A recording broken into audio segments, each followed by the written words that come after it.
Assalamualaikum warahmatullahi wabarakatuh. Mga kapatid sa pananampalataya, batid niyo ba na ang mga taong nagsasala ng Salatul Fajr, sila ay nasa pangangalaga ng Allah subhanahu wa ta'ala. Sinabi ni Propeta Muhammad sallallahu alaihi wasallam, "Man salla salat as-subhi fahuwa fi dhimmatillah."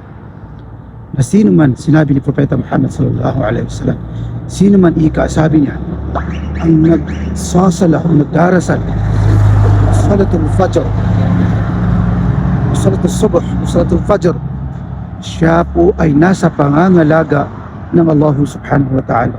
Allahu Akbar.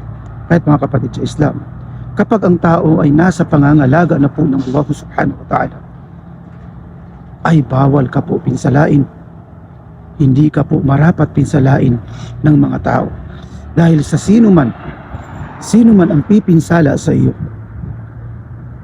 ang makakalaban nila ay ang Allah subhanahu wa ta'ala. Allahu Akbar.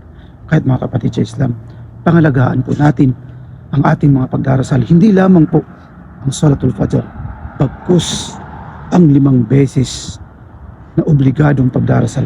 Allahu Akbar. Allahu alam. Wassalamualaikum warahmatullahi wabarakatuh.